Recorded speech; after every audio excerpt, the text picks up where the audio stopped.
It is the spring of 1945. The thunder of artillery has faded across Europe, replaced by the silence of surrender. For millions, the war is ending. But for hundreds of thousands of German soldiers, a new chapter is beginning. They are prisoners now, shipped across the ocean to a land they had only heard of through propaganda and rumor. Behind rows of barbed wire, under the wide skies of Texas, Iowa, and Georgia, they find themselves surrounded not by ruin, but by the quiet hum of an ordinary America at peace. In these camps, life moves slowly. Days are marked not by combat orders, but by the ringing of bells, the clatter of food trays, and the sound of distant laughter drifting over the fences. Imagine standing on that dry, sun-baked field. The air smells faintly of cut grass and dust. Beyond the watchtowers, the guards in khaki uniforms gather around an open space marked with chalk lines and wooden stakes.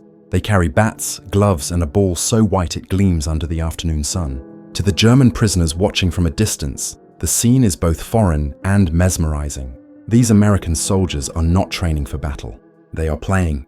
They are shouting encouragement, teasing one another, cheering for something that has nothing to do with orders or rank. It is their national game, their pastime, their way to forget the war for a while. At first, the Germans do not understand what they are seeing. Baseball has no place in Europe, and to men raised under the strict order of a military regime, the sport's mixture of patience and sudden chaos feels strange. The players wait in stillness, then explode into motion with a crack of the bat. One man throws a ball with impossible precision, another swings with a burst of power, and then the field comes alive. The rhythm of it is hypnotic. There are no shouted commands, no barked punishments, only teamwork, trust, and an odd kind of freedom that feels contagious, even from behind the wire.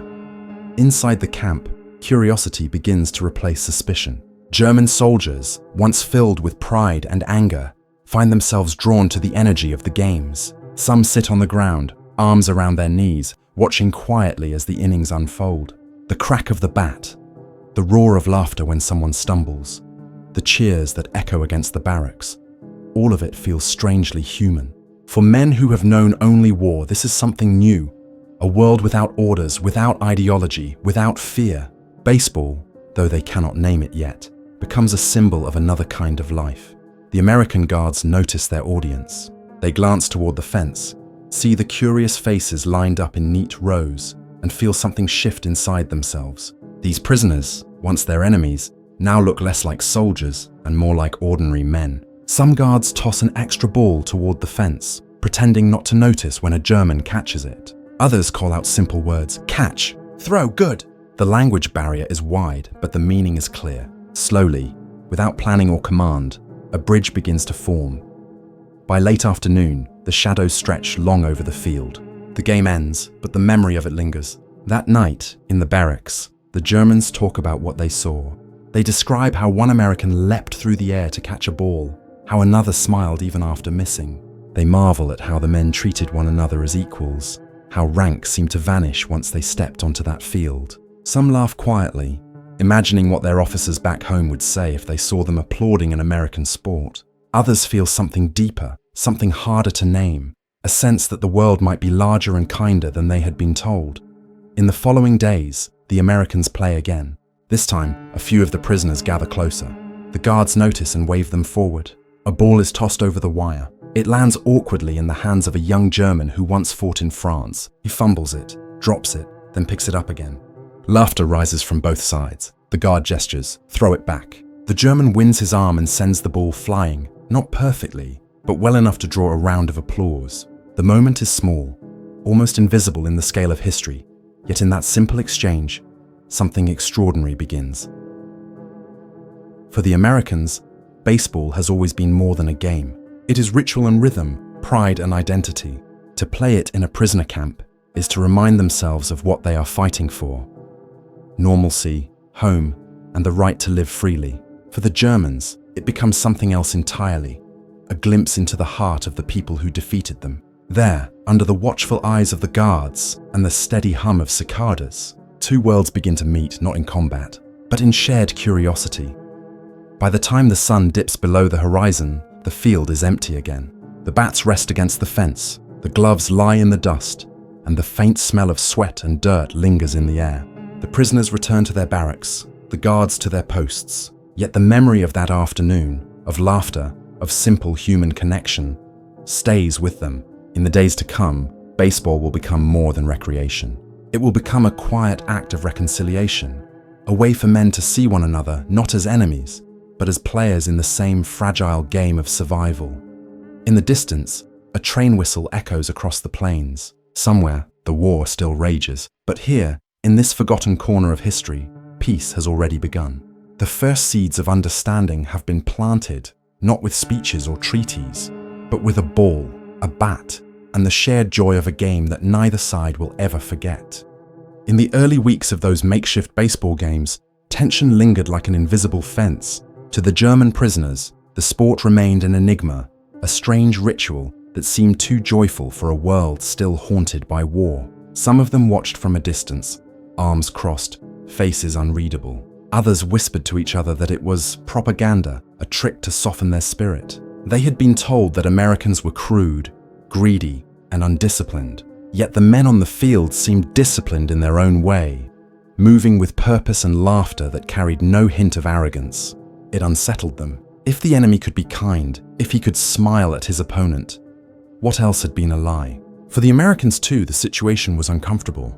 These prisoners had once worn the uniforms of the enemy, men who had fought ferociously across Europe and left deep scars on their comrades.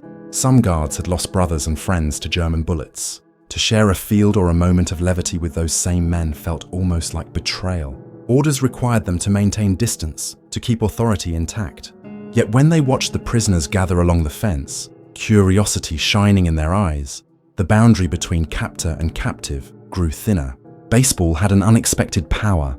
It demanded participation, not hierarchy. There were moments when that tension surfaced in small, almost fragile ways. During one afternoon game, a prisoner laughed too loudly when an American missed an easy catch. The guards turned, unsure whether to scold or smile. For a heartbeat, silence hung in the air. Then one of the players picked up the ball and tossed it gently toward the German. "You try," he said with a grin that needed no translation. The laughter that followed washed away the unease. A single throw had bridged an ocean of mistrust. Still, not everyone accepted this fragile peace. In the barracks, older prisoners scolded the younger ones for showing interest in the American game. They warned that playing with the enemy would disgrace their honor. To them, baseball was a symbol of defeat, a reminder that they were no longer the masters of their fate. Yet, even they could not deny the pull of the field, the sound of the bat, the rhythm of the innings, the way the Americans cheered for each other without command or rank. It was something they had never experienced before, something dangerously human. The Americans, on the other hand, struggled with their own sense of contradiction. How could they reconcile the idea of compassion with the memories of a brutal war? Some guards felt guilty for enjoying these moments, fearing their superiors might see it as weakness. Others wrote in letters home about the strangeness of it all, how the enemy, stripped of weapons and pride, now looked like any other young man. They found themselves teaching the rules of the game, laughing at mistakes and clapping when the Germans learned to hit the ball. The act of instruction became a quiet defiance against hatred. Baseball was unlike any other sport the Germans had known. There were no shouted orders, no rigid formations. Every player had a voice, every movement depended on cooperation. Success came not from dominance, but from trust. To men raised in a military system built on obedience and fear, this was a revelation. When an American yelled encouragement across the field, "Good swing! Try again!" the words carried more weight than he realized. They spoke of a different kind of power, one born not from control, but from shared purpose. Over time, the contrast between the two worlds became more striking. Inside the barracks, German routines remained rigid. Roll calls, work details, and silence during meals were enforced with precision. But on the baseball field, that discipline melted away. Prisoners began to imitate the Americans, cheering loudly when one of their own caught the ball, laughing when a mistake was made. They discovered that failure was not punished here, only learned from. The simple rhythm of the game taught them something their commanders never had, that cooperation could exist without fear. Still, the experiment was fragile. One wrong gesture, one angry word could shatter it all. The guards had to balance kindness with control, trust with authority. They kept their rifles nearby, even as they smiled and offered a spare glove. The Germans, in turn, had to decide how far they were willing to let their pride bend. Some refused to play, sitting in silence as others joined the field. But the laughter from those games carried across the camp like a song, eroding resistance day by day. Each game became an act of quiet rebellion against everything the war had stood for. For the Americans, it was rebellion against hatred. For the Germans, it was rebellion against the lies that had shaped their world. On that small patch of dirt, surrounded by wire and watchtowers, something rare was happening. Two enemies were discovering each other's humanity, not through speeches or surrender documents, but through the simple act of play. The crack of the bat and the cheer of the crowd became the sound of barriers breaking down. By summer's end, the field had become a kind of sanctuary. The prisoners who once stood apart now played side by side, their laughter mixing with that of their guards. The game had not erased the past, but it had softened its edges. Conflict still lived in memory, but on the diamond it gave way to understanding. The difference between captor and captive remained, but it no longer defined them. In the rhythm of baseball, they found a fragile peace, one that spoke more loudly than any victory could. Before the first ball was ever tossed to a German prisoner, baseball had already followed American soldiers to every corner of the war. It was part of their identity, something they carried in their hearts as surely as their rifles. Wherever units were stationed, whether in the deserts of North Africa or the beaches of Normandy, makeshift diamonds appeared in open fields. The sound of the bat striking the ball was a reminder of home, a rhythm that tied them to the lives they had left behind. When peace began to settle over Europe and the prisoners were shipped overseas, the game came with the soldiers, tucked between crates of supplies and the routines of daily camp life. Inside the prisoner of war camps, scattered across the American heartland, boredom was as much an enemy as hunger or fear. Thousands of German soldiers found themselves idle, surrounded by the unfamiliar vastness of a country they had been taught to hate.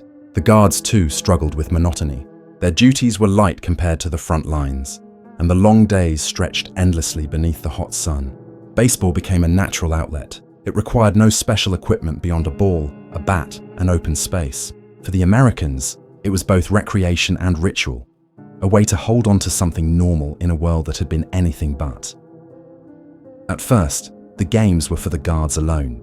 They played on Sundays, their laughter carrying across the camp while the prisoners looked on from a distance. It was meant as entertainment, not diplomacy. But as days turned into weeks, the watching eyes of the prisoners became impossible to ignore. Some of the younger Germans, many barely in their 20s, began asking questions in broken English. They mimed the motion of throwing and hitting, eager to understand.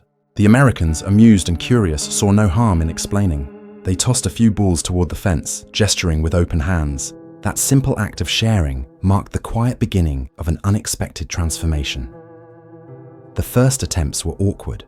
The Germans struggled to grasp the rules, which seemed endlessly complicated compared to their own games of football and handball. The diamond made little sense at first, and the idea of taking turns instead of constant motion puzzled them. Yet the Americans were patient teachers. They drew diagrams in the dirt, pointed, demonstrated, and laughed when their students misunderstood.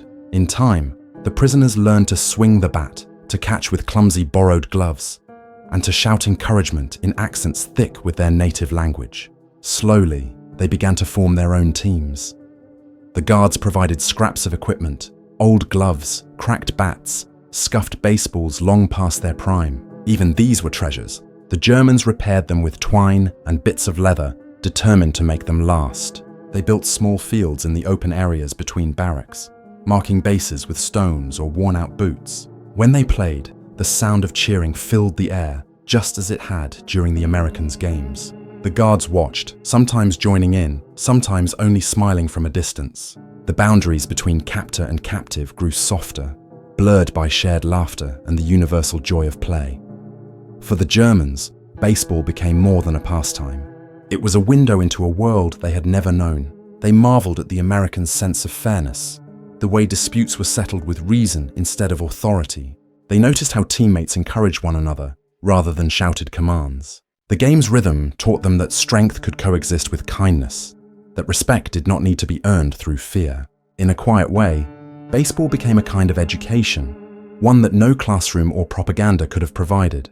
It showed them not just how Americans played, but how they thought, how they lived, and what they valued.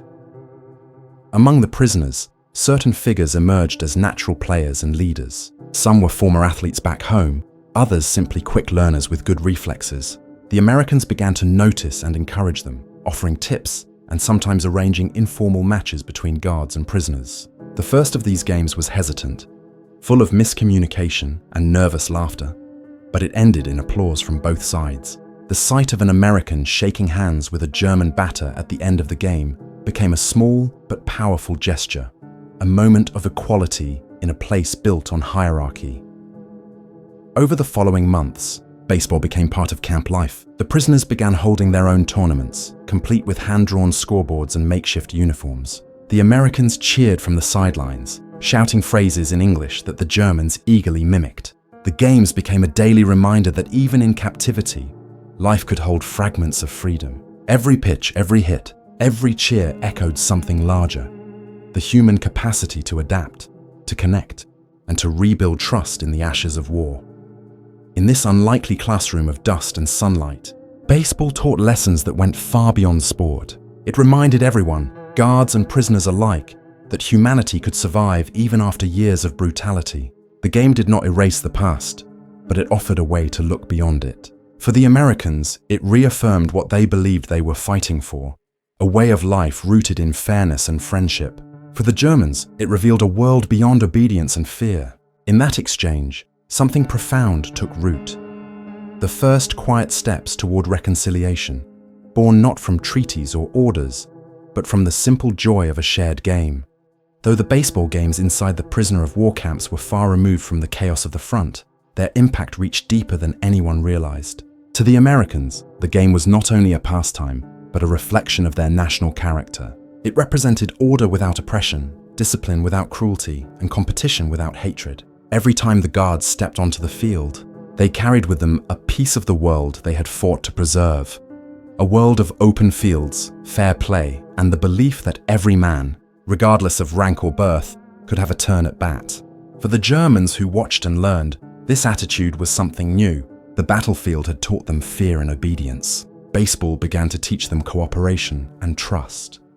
The game, simple on its surface, mirrored the structure of the American way of life. It was built on individual effort within a framework of teamwork.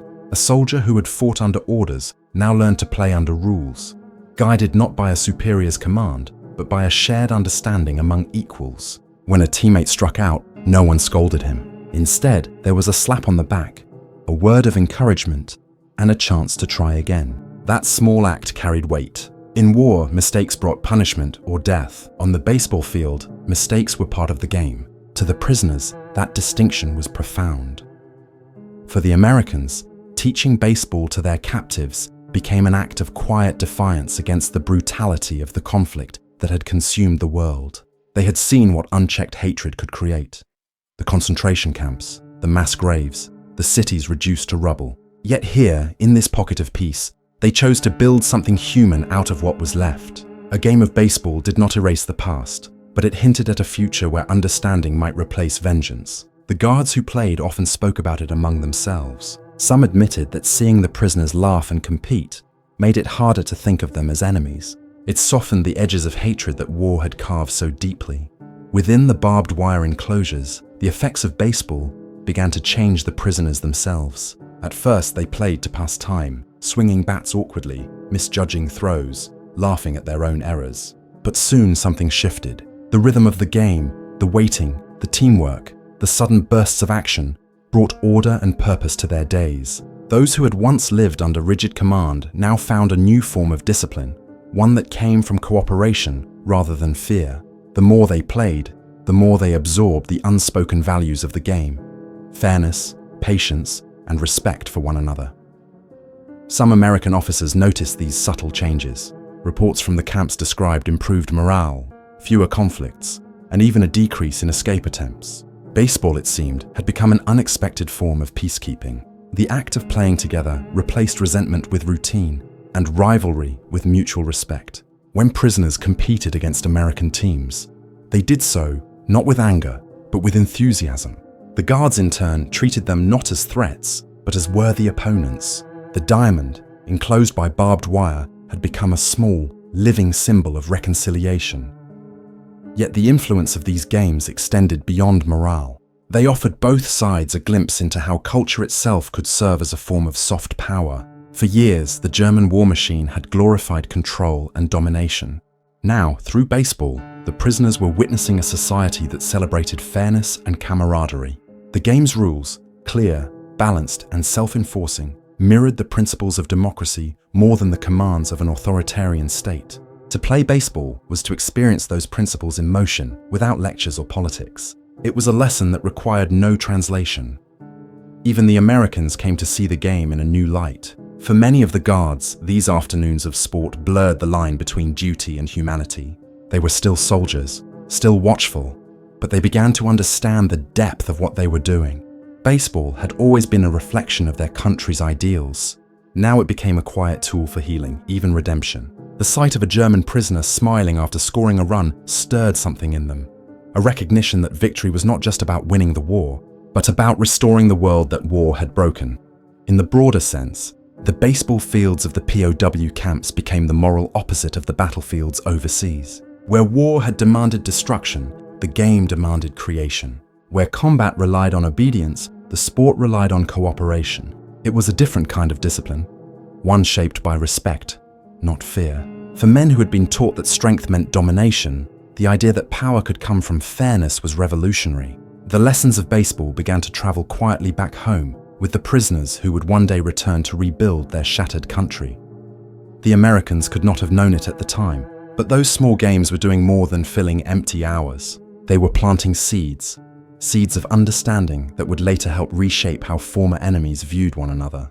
Baseball became a soft echo of freedom, a reminder that the values carried by the men who played it were stronger than any ideology that sought to destroy them. Long before peace treaties were signed or governments rebuilt, the first acts of reconciliation were already happening under the summer sun.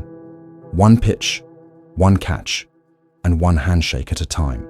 By the time the baseball fields had become a fixture inside the POW camps, the effects of those games began to ripple beyond the fences. American officers overseeing camp operations started to notice a subtle but undeniable transformation in the atmosphere.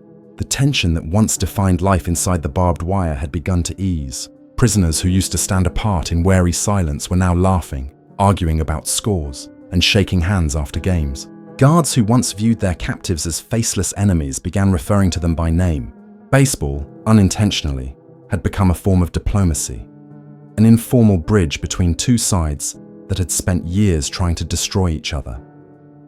For the prisoners, the wider consequences were even more personal.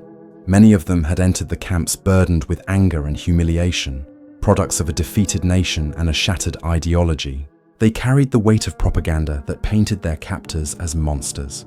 Yet on the baseball field, those stories began to unravel. The Americans who pitched, batted, and joked were nothing like the cruel caricatures they had been taught to hate. They were disciplined but kind, competitive yet fair. That realization changed something deep within the prisoners. It became harder to see the war in simple terms of right and wrong, friend and foe. Over time, the spirit of the game began to reshape the rhythm of camp life itself. The competitions grew organized, complete with hand-drawn schedules and brackets posted on the barrack walls. American guards umpired games between prisoner teams, ensuring fairness with the same seriousness they would have on their own home fields. The games gave the men structure, purpose, and an escape from the monotony of captivity. When tempers flared, they were often cooled by the thought of losing their place on the field. The Americans soon realized that baseball was not only improving morale, it was preserving order without the need for constant force. Outside the camps, visiting journalists and Red Cross observers began to take note. Reports occasionally mentioned the curious sight of German POWs playing baseball in the heart of America. For readers back home, it was both startling and comforting. It showed that the nation's confidence ran so deep that it could afford compassion, even toward its former enemies. Baseball had become a soft expression of victory, not one of domination, but of endurance. It demonstrated the resilience of a culture that refused to let war harden its humanity. Among the guards, stories of these games traveled far beyond the camp gates. Soldiers wrote letters home describing the sight of Germans clumsily learning to hit and run, of shared laughter echoing through the afternoon heat. For many, it became one of the most memorable parts of their service. They found that by teaching the game, they were also reminding themselves what it meant to be American. Not just in flag or uniform, but in spirit. Baseball was never meant to be political, but inside those camps, it became a quiet assertion of values that no amount of propaganda could corrupt. The Germans, too, began to carry the game beyond the fences. They organized small practice sessions in the corners of the compounds, even when guards were not watching. Those who mastered the rules began teaching others, translating baseball's strange terminology into German. Words like strike, home run, and double play became part of their daily vocabulary. Some even sketched diagrams in notebooks, determined to remember the game when they returned home. For them, baseball was no longer just entertainment. It had become a symbol of something bigger. It represented freedom, fairness, and a kind of order that did not rely on fear. As the months passed, the wider implications of this quiet experiment became clearer. Baseball was changing not just attitudes, but perceptions of identity. For the Americans, it reinforced the belief that their culture could heal as well as conquer. For the Germans, it offered an entirely new model of strength, one based on cooperation rather than domination. What began as an accident of boredom evolved into a living lesson about humanity's capacity for renewal. The game's simple rules mirrored the foundations of democracy itself. Everyone had a turn, everyone had a chance, and the outcome depended on teamwork rather than command. When military officials reviewed the camp's progress reports, they were struck by the difference. Discipline problems had dropped dramatically. Acts of defiance were rare.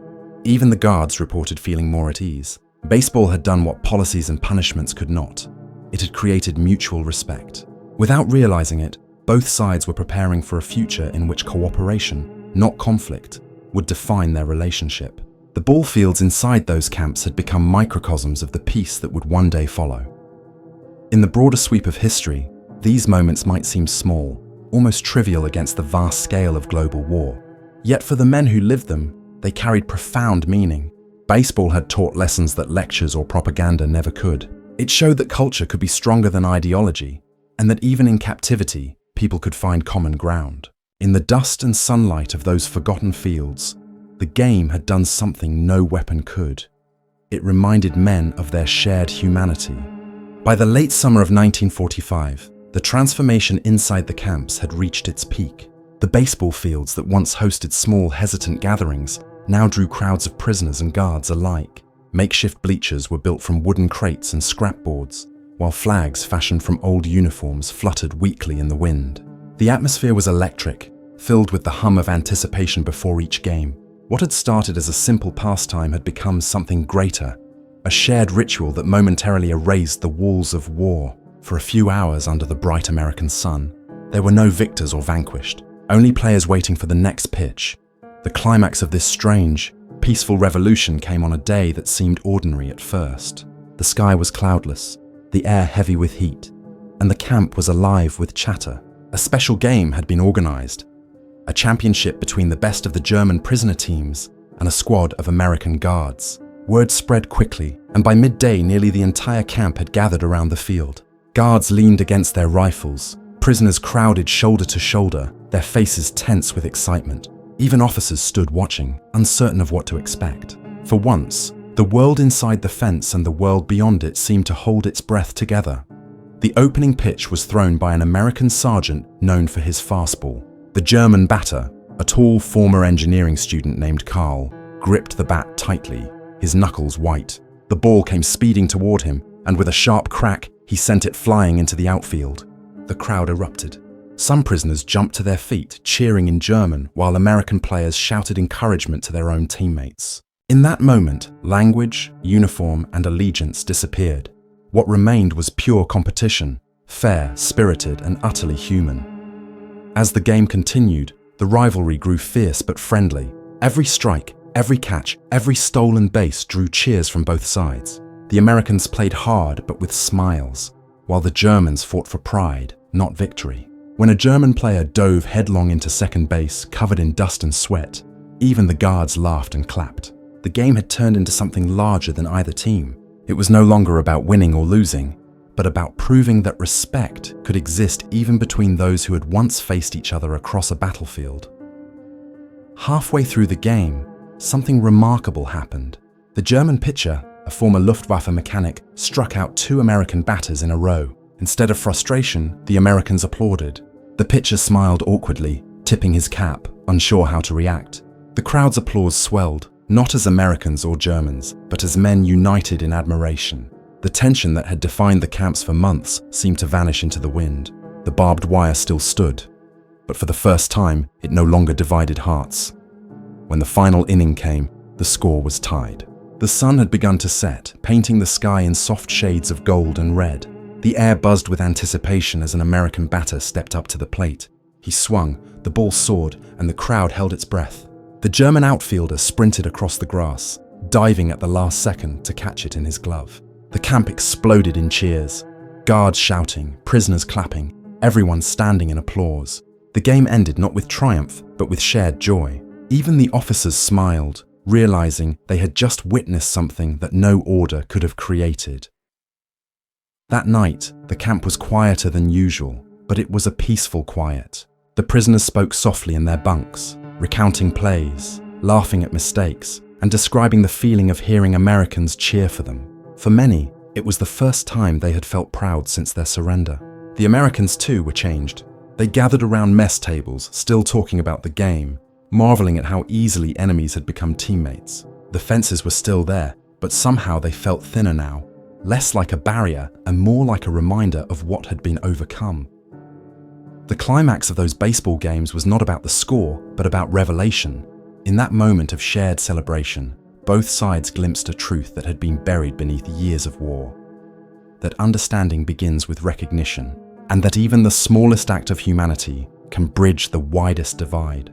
The battlefield had taken everything from them: friends, faith, certainty. But on that patch of dirt, they found something new to hold on to. Baseball, in its simplicity, had achieved what politics and power never could. It had turned strangers into equals, if only for a day.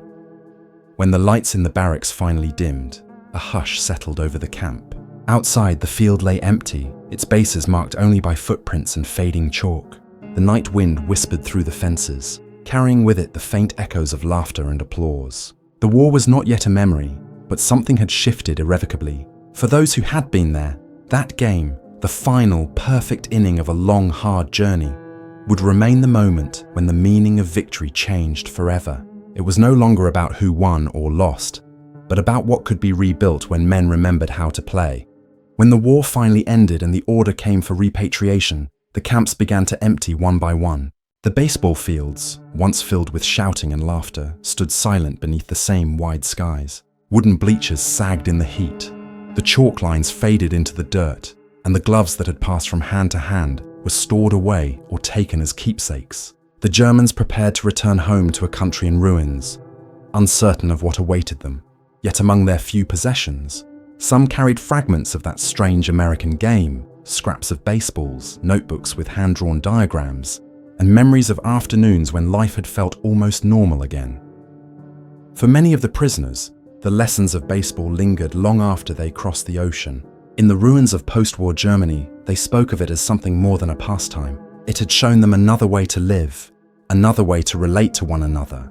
They remembered how their American guards had treated them on the field, not as enemies, but as players, equals bound by the same simple rules. The patience of those teachers, the fairness of the calls, the laughter shared after every mistake. All of it stood in sharp contrast to the world they had known under the shadow of tyranny. Baseball, in its quiet way, had introduced them to freedom. Letters written years later revealed how deeply that experience had marked them. Some former prisoners described forming small baseball clubs in their towns, teaching the game to friends and children who had never heard of it. Others wrote about keeping a single baseball, scuffed and worn, as a reminder of the humanity they had rediscovered in captivity. For these men, the sport was not just a symbol of America, but of renewal itself. It reminded them that dignity could survive even the darkest of times, and that compassion could grow where hatred had once ruled. For the Americans, the memory of those games also endured. Soldiers who had once guarded prisoners would later tell their families about the summer afternoons when laughter replaced hostility. They spoke of how strange and yet natural it had felt to play alongside their former enemies, to see the light return to faces once hardened by war, Some even stayed in contact with the prisoners they had taught, exchanging letters across the Atlantic as nations rebuilt and old divisions slowly healed. What had begun as an accident of boredom had turned into one of the most human stories of the war, proof that peace can take root in the most unexpected places. Historians would later look back on these moments with quiet amazement. While the great battles and strategies of World War II filled volumes of books, these small games of baseball rarely made it into official accounts. Yet their meaning was no less profound. In a world desperate for healing, they offered a glimpse of what reconciliation could look like, not through treaties or speeches, but through shared experience. On the field, there had been no victors or conquered, only men rediscovering the simple joy of being alive. The legacy of those games lived on in ways that neither side could have imagined. Baseball, once a symbol of American culture, became a small but lasting part of the story of post-war Europe. The game that had been born on American soil now carried with it a message that transcended borders, that empathy could rebuild what war had torn apart. For those who had played, taught, or even just watched, the memory remained like the faint echo of a bat striking a ball, a sound that spoke of hope and forgiveness. Decades later, when veterans on both sides reflected on their experiences, many pointed not to the battles they had fought, but to those quiet afternoons behind the wire. They remembered the sun, the dust, the smell of leather, and the laughter that rose over the fences. They remembered how, for a few hours, the war had seemed to disappear. The lessons of those games became their final victory, the proof that humanity could survive even the fiercest of conflicts. The fields may have long since vanished, but their spirit endures wherever the game is played, reminding us that even in the aftermath of war, the smallest gestures of understanding can change the course of history. In the end, the story of American soldiers teaching baseball to German prisoners was never about the game itself. It was about what the game revealed, the possibility of redemption, the strength of kindness, and the enduring power of simple human connection. When the last prisoners sailed home and the guards returned to their families, both carried with them the same quiet truth, that sometimes peace begins not with a treaty, but with a ball tossed gently across a field.